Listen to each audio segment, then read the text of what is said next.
thought I'd break from the face cloths for a minute. Based on the last video I did when I showed how to tink, I thought that might be a better video to do right now because it's something that it's nice to know that's a way of ripping out without actually physically ripping out. Like say I was working here, and as you see I did a roll of knit on the purl side, so instead of it being bumps on the back, the bumps are on the front where I need to take them off. Most people automatically just go like this and rip it out, which you can do. There's no problem with that. Then you take all your stitches out. Then you got to put them all back. Now, which way do you put them back? That's the next question. Do you put them back straight through this way, which is the easiest way, but this is actually the wrong way. I'm going to do some the wrong way, and the right way is turn them this way and go through the back half. So you got to turn them around like this, which is okay when it's just a straight knit stitch. What happens if it's a knit two together, or if it's a yarn over, or if it's some other elaborate stitch? How are you going to do it? Now this one's going to fall out, so I'm going to have to do it the wrong way just to keep it from falling out. This one I'll turn around like it's supposed to be. And then you can always have them where they will split. That doesn't help either. This one's fell out completely. These are all the problems you run into when you actually try to put them back on. See, the right way to put them on, you have the front loop in front and the back going backwards this way. When you do them the wrong way, like this one, well, this is the side you'd see it on. See, these are done the right way, and some are done the wrong way. Well, let's go ahead and get started. Now we're going to knit them back on. So first you know how to knit them on, but you have to look and see. This one's on the right way because the stitch is leaning this direction, so we know this one's correct. Okay, and now we'll go to the next one. This one's the wrong way, and it's even twisted. Well, you can't do that. You have to take it off and turn it around and turn it around there, until you get it going the right way. And here's another one. Oh, this one's the right way because there's the front of the stitch and there's the back of the stitch. So you know this one's the right way. All right, so we can knit that one. But you have to look at each stitch individually. Now this one's the right way, because you can see how this one wants to go, is further forward and this is further backwards. So you know this one's on the right way. This one's on the right way. Now this one's not on the right way. Let's see, it's twisted. And you can't, if you knit a twisted stitch, then it's twisted right there, and it's going to cause you to have a funny look to that particular stitch. So you have to figure out how to untwist it and put it back on the right way. This one is twisted also. See, you got to bring it around this way. This one's wrong. Got to turn it around. So it makes it very difficult when you put them on the wrong way. Now these were put on the right way.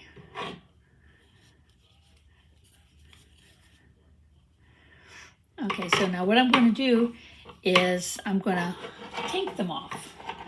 Instead of the first time we ripped them off, or this time we're going to tink them off. To tink is you go in the stitch below the stitch that's on the hook or the needle. So you put your needle in the one below, take the one off the needle and pull. Now this is on the needle the correct way. In each one you do the same thing. Go in the stitch below, have a little tension. It helps to have a little tension. See, you can see which stitch is on the needle and which stitch is below. Now I'm going to go through these rather quickly because I want to get to the one below this one. But see, they come off very quickly, and they're all facing the right direction.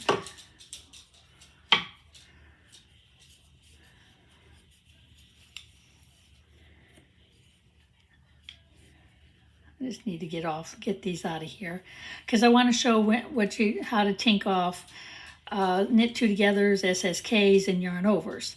So I just want to get away from all these straight knitting stitches because we've just seen how that one was done. All right, so now turn our work. So this one it's correct, but we want to get rid of this row. We want to get down into this area here where the stitches are actually yarn overs, SSKs, and things like that. But let's do one more row of tinking, because now we're tinking on a knit side. The last one we tinked was a knit on purl. Well, see, now this is a knit on a knit. And this is our first stitch. This one is really twisted up, so I'm just going to take it off completely and just pull it out. There. So there's my first stitch. Now if we look here, since I did it on a different color on purpose, so you can see the stitch below versus the stitch on the needle. So you go into the stitch below and then pull the one off the needle. Stitch below, pull off the needle. And that way the stitches all go on the left-hand needle in the right direction and in the right order. You just keep going all the way across. I'm doing it on bigger needles and bigger yarn so you could really see it better. If I did it on the smaller needles, it would have been a little harder to see.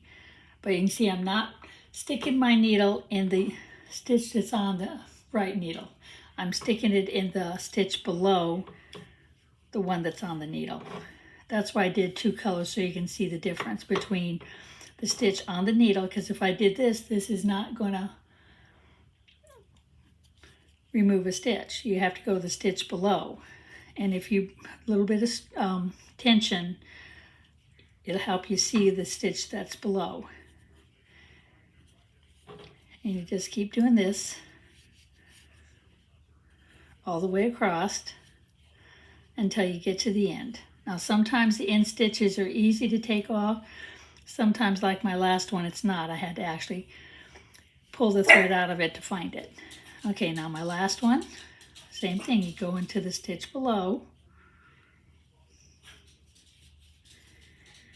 and pull it off. So see, now we're down into the other area and we did not lose a stitch count. Okay, and then we're going to tink the back side. I'm going to do it real quickly because, oops, we've already done, well, we didn't tink on a purl side. We're going to tink on the purl side now. This time we're going to leave the yarn in front because that's where it is when you're purling. You go down to the stitch below. These are a little easier to see because you're working on the front side. So you're going to go to the stitch below and then pull the one out that's on the stitch. You just take your time, go and slowly go across and make sure you have a little bit of tension. That way you can pull the thread out with your finger. Always keep the thread in front because you're on the purl side. It's like when you're knitting, you have the thread on the back, and when you're purling, you have the thread on the front. So when you tink out a purl stitch, the yarn is on front. Oh, I never did tell you, the word tink comes from the word knit. If you spell knit backwards, it's T-I-N-K. Knit is N-K-N-I-T. That's it, I'll get it right eventually. So that's why we call it tinking, because we're reversing the knit. Now when we get to this last one, sometimes it's hard to tell. So it might be easier just to physically take the last one out. And then stick the needle back in. Because you can always go back and re-knit that last stitch. So now it's back on the needle. Okay, now this is just a regular knit roll. I'm just going to go ahead and take it out real quick, and I'll meet you back here when I get to the green roll. Okay, I went ahead and took out the previous knit roll because it was just a plain knit roll. Now this is a purl roll, but it's also on a yarn over section, so that's why I wanted to show this. You always want to make sure you keep track of your yarn overs because you want to be able to have them back on your needle when you get ready to actually knit after you've taken stitches out. So let's start again. Go to the stitch below, Same here, the stitch below, all the way across. Now the next one is, now what do I do? Well, you got a hole, but that's your yarn over, so you want to go into your yarn over as if it was a regular stitch, just like you would do. And make sure you keep it on your needle, because that is a stitch from the row below. You just keep going across.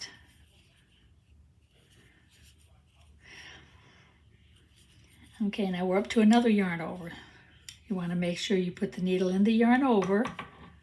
Take the stitch out, but make sure that yarn over stays on your needle.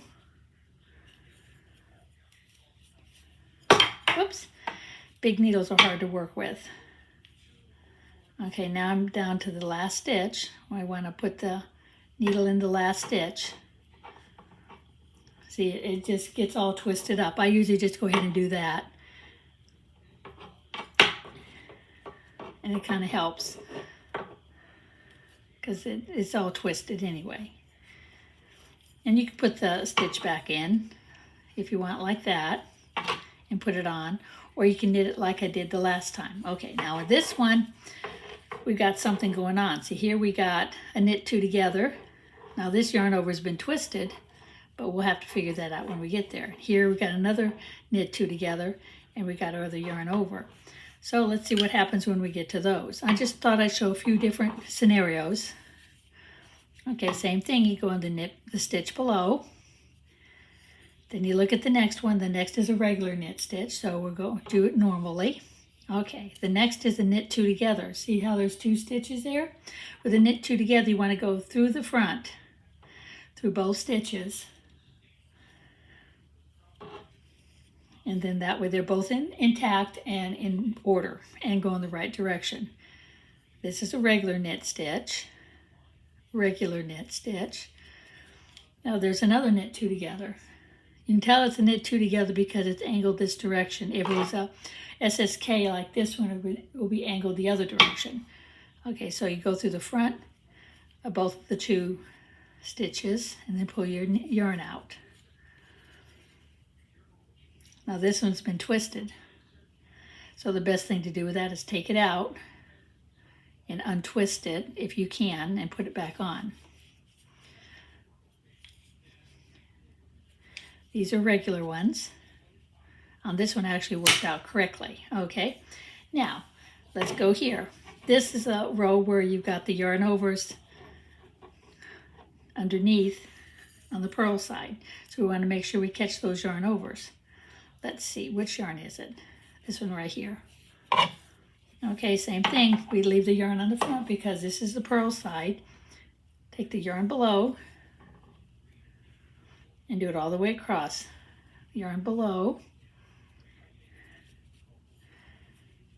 Same here, the yarn below.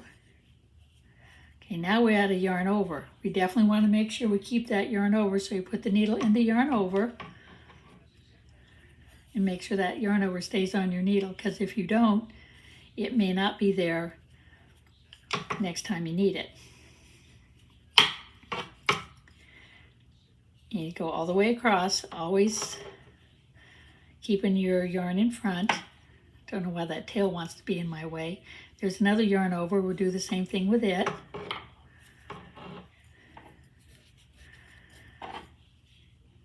This is a regular purl stitch. There's another purl stitch. So you just look at each stitch and decide what kind of a stitch it is. See, now this one's got that twisted effect to it. Sometimes you just take it out and pull it until you get like that. Then you can put your needle back in that lower stitch, turn your work around, and actually knit it back if you want to.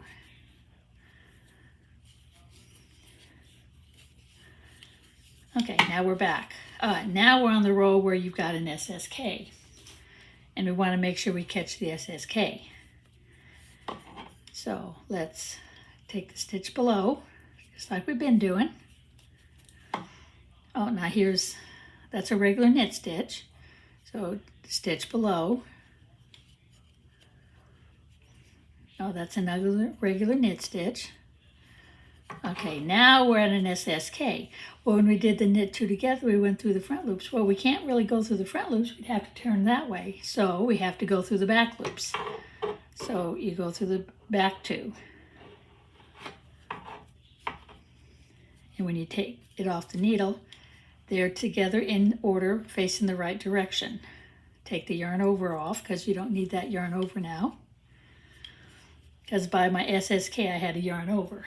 Here's a knit stitch.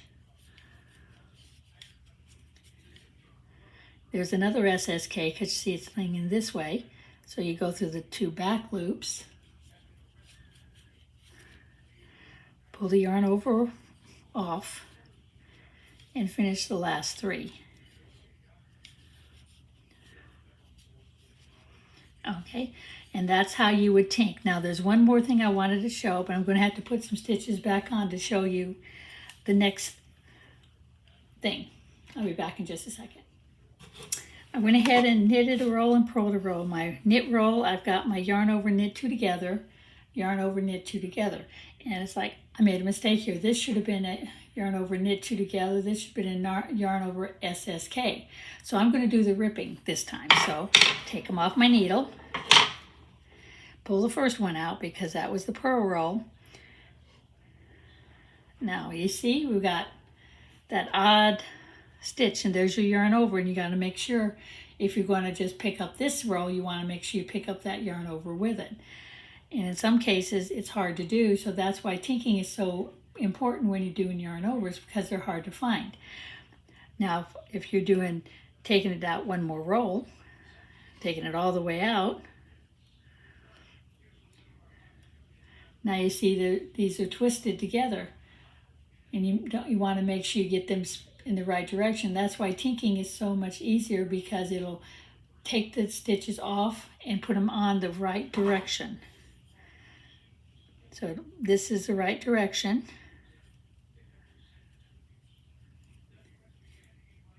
And you always have to be careful.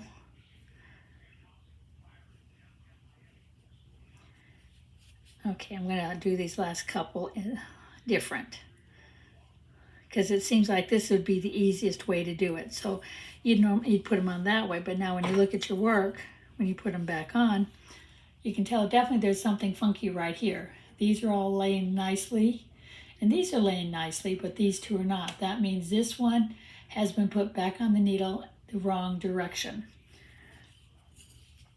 Okay, let me take this one off. We didn't bother with it. Okay, now see, this one is going the wrong direction. No, it isn't. This is the right way, so we want to knit that one. Okay, now see, this one's going the wrong direction. See how the front stitch is to the left and the back stitch is to the right? You don't want that. So what you can do is take it off and turn it around. Okay, now it's facing the right direction. The front of the stitch is in front of the work, and the back of the stitch kind of sits back, and then you can knit it. Now you don't have to do that. Instead, you can leave it on the needle and knit through the back loop, and it'll do the exact same thing and turn it to face the right direction. It saves you taking the time of taking it off and figuring out how to turn it around and get it back on the right way. Because see, now it's on the right way. So if it's on the needle the wrong way, like that, you can just knit through the back loop if you want. Or if it's on the needle the wrong way, you can take it off and turn it around and then knit it. I just wanted to show you a way to continue on your knitting without having to turn all your stitches, or if you're trying to put them on the needle and it's being very difficult because it's a tiny stitch and it's easier to put it on the wrong way, go ahead and put it on the wrong way. It's just when you get to it on the next row, make sure you knit through the back loop instead of the front loop. Well, thank you for watching. I hope some of this has helped clear up some of the mysteries of tinking versus ripping. And if you like what I did, please subscribe and hit notifications so when I do the next video, you'll see what I'm working on next, which is going to be the last face cloth in the series of 6. And then I have another special video I'm going to do after that, which is an easy way of doing color work with 2 colors. And even a beginner can do this method because it's super simple. Thank you for watching.